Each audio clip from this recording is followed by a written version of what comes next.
جس کی شادی ہو جائے وہ اس بنیادی کیڈر سے نکل جائے گا. جب انہوں نے پولیٹیکل ونگ بنایا تو وہ پھر اب اس میں چلے جاتے ہیں. ابھی آپ نے مودی صاحب نے شادی کی ہوئی ہے لیکن چھپا کے رکھی ہوئی ہے, بتائی ہوئی نہیں ہے. یہ وہی چکر ہے سارا, جو ان کا جو نیوکلس ہے پھر اس میں نہیں رہ سکتے کہ جس نے شادی کر لی ہو. تو یہ ہے در حقیقت وہ مرہٹا طاقت جس نے پھر RSS کی صورت اختیار کر لی. اور اس وقت ان کے جنون کی کیفیت کا اگر آپ نے اندازہ لگانا ہو, پہلے تو ان کی طاقت کا اندازہ لگائیں. طاقت اگر ان کی دیکھنی ہو تو بابری مسجد کی شہادت دیکھیں. کانگریس کی حکومت ہے جو سیکولر ہے, اور اس حکومت میں وہ اپنے لاکھوں والنٹیئرز کو لے کے نکلتے ہیں. اچھا آپ ذرا سوچئے, آپ 1000 آدمی کو مشتعل کر کے لے کے آئیں نا سڑک پہ, وہ آپ کے کنٹرول میں رہے گا؟ وہ وہاں جاتے ہی پتھراؤ کرے گا, پتہ نہیں کیا کیا کرے گا, جو آپ نہیں بھی چاہتے وہ شروع کر دے گا. لیکن یہ لاکھوں لوگوں کو لے کے نکلے ہیں, کوئی جلاؤ نہیں, کوئی گھیراؤ نہیں, کوئی فتنہ نہیں, کوئی فساد نہیں. ایودھیا گئے ہیں, مسجد گرایا, واپس آ گئے. جس مقصد کے لیے گئے وہ پورا کیا, اس کے سوا کچھ بھی نہیں کیا. اس حد تک ڈسپلنڈ اور آرگنائزڈ لوگ ہیں. اور اگر آپ نے دیکھنا ہو کہ ان کی پینیٹریشن سوسائٹی کے اندر کتنی ہے تو وہ ہندوستانی اینکر سے پتہ چلے گا آپ کو. یہ بات میں کیوں کہہ رہا ہوں, آپ نے ان کو ان دنوں سنا ہوگا, وہ معقول لوگ ہی نہیں لگتے, پاگل جنونی لگتے ہیں نا. تو کیوں وہ جنونی بنے ہوئے ہیں؟ یہ جو ٹی وی اینکرز ہوتے ہیں یہ تو در حقیقت جو معاشرے کا ٹرینڈ ہوتا ہے اس کے مطابق بولتے ہیں. یہ ٹرینڈ سیٹر نہیں ہوتے, یہ معاشرے کو کسی رخ پر ڈھالنے والے نہیں ہوتے. انہوں نے دیکھنا یہ ہوتا ہے کہ معاشرے میں کیا شے پسند کی جاتی ہے, ریٹنگ تو اس سے بنے گی نا, لوگ کیا پسند کرتے ہیں. تو اگر وہ آپ کو جنونی صورت میں پاگل پن کے دورے پڑے ہوئے نظر آتے ہیں ان کے اینکر, تو در حقیقت معاشرے کی ڈیمانڈ یہ ہے, معاشرہ پاگل ہو چکا ہوا ہے. کس نے کیا ہے؟ اس راشٹریہ سیوک سنگھ نے کیا ہے. اور اسی کا مظہر یہ ہے کہ یہ الیکشن جیتا ہے, نریندر مودی الیکشن جیتا جو پوری دنیا میں بین تھا, ڈکلیئرڈ ٹیررسٹ. اس لیے کہ گجرات میں جو کچھ اس نے مسلمانوں کے ساتھ کیا, امریکہ میں تو اس کا داخلہ منع تھا. تو اس کے باوجود وہ اس کو انہوں نے الیکشن جتا دیا. اور اب ان کا ذرا تصور ذہن میں لائیں. میں نے آپ کو بتایا ان کی سوچ کیا ہے. ان کی سوچ یہ ہے کہ یہ پوری دھرتی ماتا کس کے لیے ہے؟ ہندو, صرف ہندو کے لیے. لہذا شروع میں ان کا نعرہ تھا آج سے کچھ عرصہ پہلے کہ مسلمان کے 2 استھان, قبرستان یا پاکستان, یا تو پاکستان چلے جاؤ یا قبرستان جانے کے لیے تیار ہو جاؤ. اور اس کی ایک جھلک انہوں نے گجرات میں دکھا دی تھی. لیکن ان کا الٹیمیٹ ایم کیا ہے؟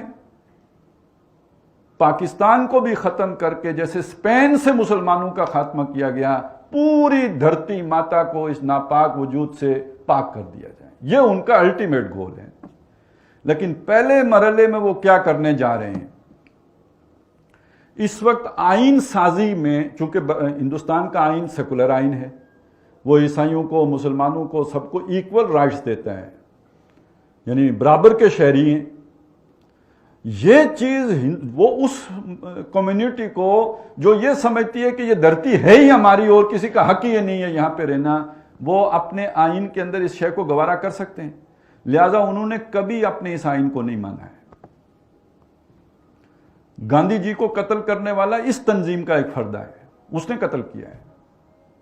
اسے بڑی ناراضگی تھی کہ گاندھی نے یہ چیز کی کیوں ہے, مسلمانوں کو یہ حقوق کیوں دے دیے ہیں, اس لیے قتل کرا دیا. وہ اس آئین کو نہیں مانتے اور وہ چاہتے ہیں کہ آئین کے اندر تبدیلی کی جائے, اور اس تبدیلی کے راستے میں بس ایک رکاوٹ باقی ہے, 2/3 اکثریت. کیونکہ ایک تو انہیں چاہیے ہوتا ہے کہ جو بھی ان کی ریاستیں ہیں, شاید 29 ہیں یا 30 ہیں, ان میں سے آدھی ریاستیں اس ترمیم کے حق میں ہوں, وہاں اکثریت آپ کو حاصل ہو, تو 22 میں اکثریت حاصل ہے, وہ مسئلہ ہی نہیں.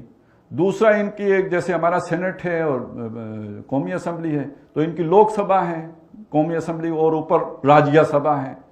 تو راجیہ سبھا تو منتخب ہو کے آئے گی ساری کی ساری, جو ہے وہ وہاں سے صوبوں سے, وہ تو ان کے اکثریت ہو ہی جائے گی. لوک سبھا میں انہیں 2/3 اکثریت چاہیے. یہ آخری رکاوٹ ہے. جس دن یہ رکاوٹ دور ہو گئی تو پتہ ہے انہوں نے پہلا قانون کیا بنانا ہے, اس ہندوستان کے شہری صرف اور صرف ہندو ہیں, جس کا مطلب کیا ہے، سارے نان ہندو، کیا مسلم، کیا کرسچن، کیا بدھ، جو بھی ہیں باقی سارے، وہ ہندوستان کے شہری ہی نہیں رہیں گے۔ جب وہ شہری ہی نہیں رہیں گے تو وہ کوئی شے پوزیس کرنے کا حق نہیں رکھیں گے۔ آپ زمین کے مالک کسی ملک میں کب بن سکتے ہیں؟ جب آپ اس ملک کے شہری ہوں۔ آپ کا رائٹ ٹو لیو، زندہ رہنے کا حق، تب تک ہے معتبر جب آپ اس ملک کے شہری ہوں۔ آپ شہری ہی نہیں رہے تو اس کے بعد در حقیقت آپ اس ملک میں غلام کی حیثیت سے تو رہ سکتے ہیں، اور غلام بہرحال وہ آقا کی مرضی ہوتی ہے زندہ رکھے یا مار دے، وہ آقا کی مرضی ہوتی ہے کہ اسے کہیں کیمپوں میں رکھے یا یہ کہ سڑکوں پہ چھوڑ دے، وہ تو پھر آقا پہ ڈیپینڈنٹ ہے۔ وہ شہری رہیں گے نہیں، اور جب شہری نہیں رہیں گے تو نہ ان کی املاک ہوں گی، بالکل غلام والا سٹیٹس جو عرب میں تھا۔ اور یہ آپ کو لگے گا کہ بڑی خیالی سی بات ہے، لیکن ذرا آپ برما کا تو سفر کر کے دیکھیں، وہاں مسلمانوں کے ساتھ یہ ہو چکا ہے، ان کے شہری حقوق ساقط کیے جا چکے ہیں، اور وہ خبریں آپ پڑھ چکے ہیں جو کچھ برما میں ہوا، اور اس کے پیچھے یہی ذہنیت ہے۔ اور یہاں آ کے اب جو جوڑ جوڑتا ہے